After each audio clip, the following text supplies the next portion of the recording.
a police car? Well, what happened there is we stopped her, and then we blocked her in. And then when I went to open the door... Hold that. Just right at the moment, let's hold the audience. This is Pete Koch. I'm with Cristina Coria, and we're going to break it down for you. Don't go away.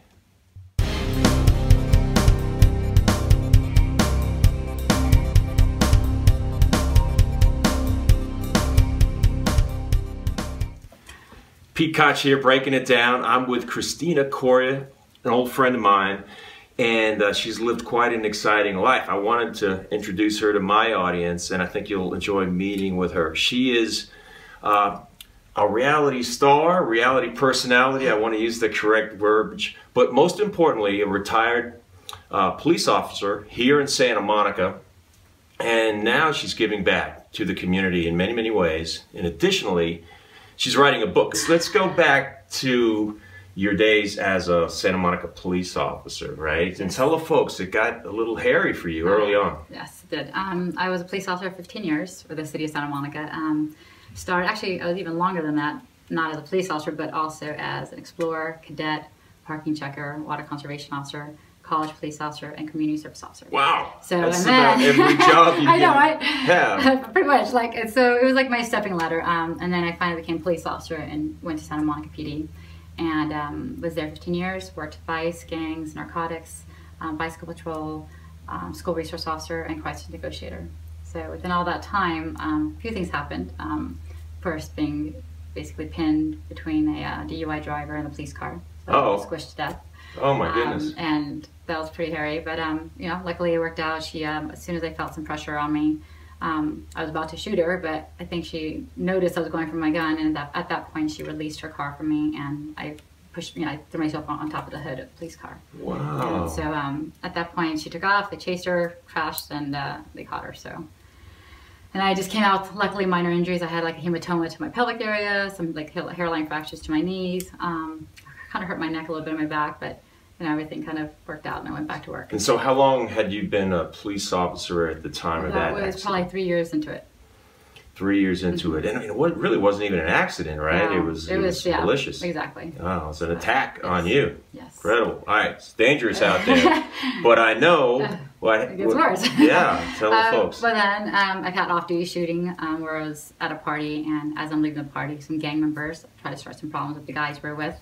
And all of a sudden it became a shooting. So I was now chasing these guys and in heels, like Charlie's Angels. And I was with my best friend. She wasn't a cop, and she was with pepper spray behind me. I don't know what she was thinking. As soon as she saw the guns come out, she took off. She was in the wind. But luckily everything worked out that day. The guy got caught. No one got hurt. And then the third injury I had, or actually third incident I had, was on duty, and it was on 4th of July of 2000, and it was on the Santa Monica Pier.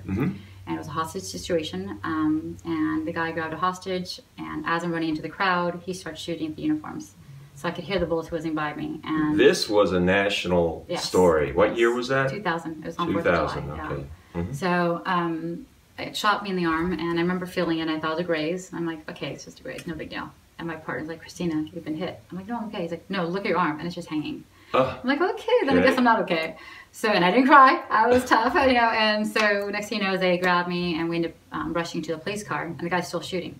He ends up shooting 2 other officers, and then some civilians, and then ran into the arcade, held people hostage, and then gave up several hours later. And when I was rushed to the hospital, I lost so much blood. The doctors initially wanted to take my arm, and they told my mom they were going to take it.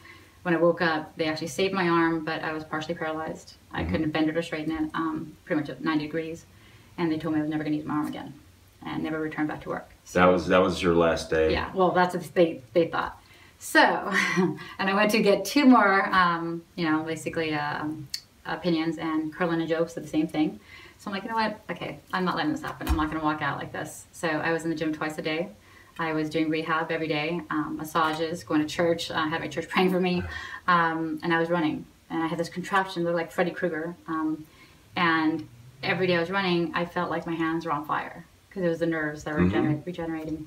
But you wanted to stay physically fit. Yes. You felt like the fitness was going to contribute to the full recovery, which is your goal. Yep. And so, I mean, I was determined, and I can remember dreaming about it, thinking about it. And I had a nurse who was this old lady. She's like, you know what, you need to massage your arm. You need to talk to your arm. You need to tell your arm's going to come back. And I look at this lady. Hello, arm. I know, right? And I look at this lady, well, she's nuts. And I get home like, okay, come on, arm, you're going to get better. You know, and I was laughing my head off. But, you know, it's like like they say, you think about it, you like kind of wish it and kind of put it out there, and you work hard, and you can get things. I mean, doctors can be wrong, and a perfect example. But I was determined, and I went back to work. Like from July to Thanksgiving, I opened my hand.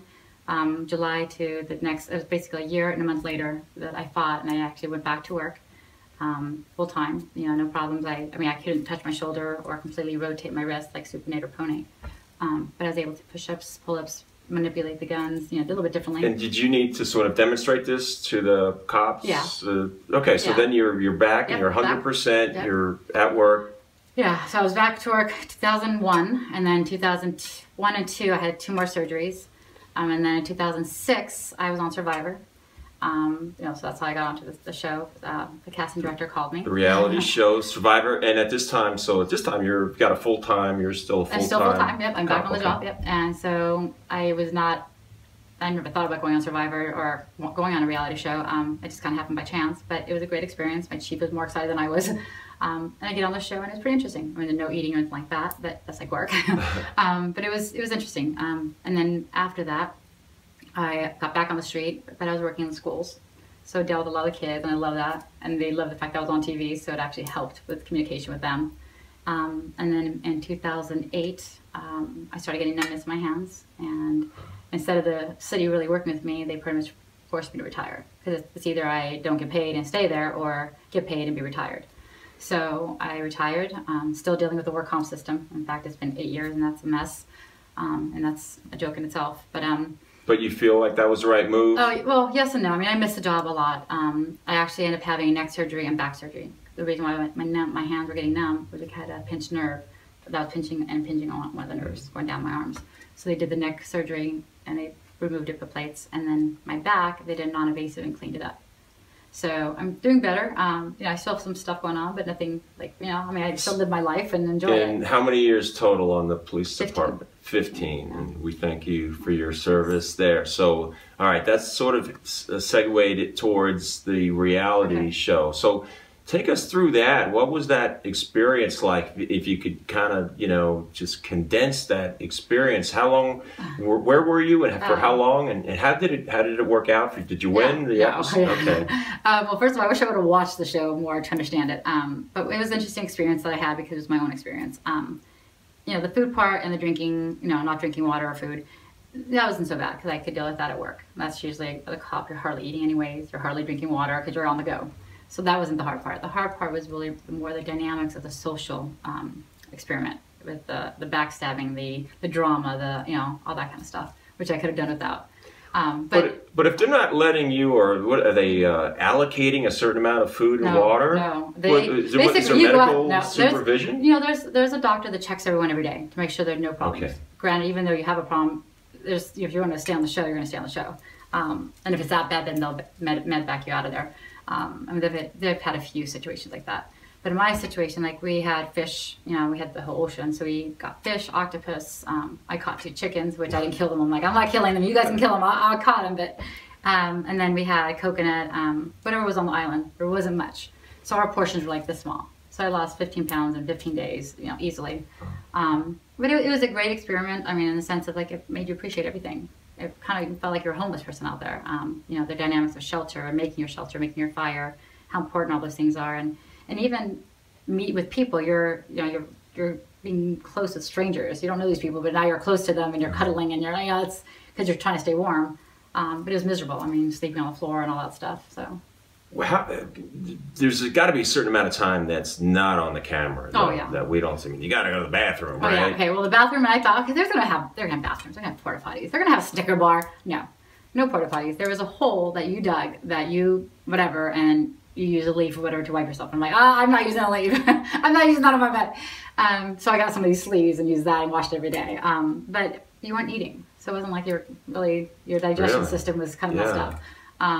And shower? No showers. No shower. No. Get in the ocean, but then you're salty. Yeah, exactly. What I would do, I would get coconut, the coconut plant, and basically make it into a paste. and then put sand on it and use that to like kind of exfoliate. And that was my way of cleaning. And then brushing my teeth, I had a piece of wood that I frayed and I put in the ash, and I would brush my teeth with that and spit it out. Clever. So, and then they had the noni plant, which is like an antibacterial. So you chew on it, it tastes nasty, but it is antibacterial, so it kills the germs. There you go. So you learn. You start like, it's like being MacGyver out there, so it's pretty interesting. But at a certain point, I think you say that you didn't make it as far on the show as you might have because you didn't know the game so well. Well, because if I would have probably gone look for immunity idols or really played everyone, because it's kind of a backstabbing, conniving game. I mean, you're going to lie, you're going to do things, and that's not me. And I thought, okay, if I'm on this game, I'm working, I still got to go back to work.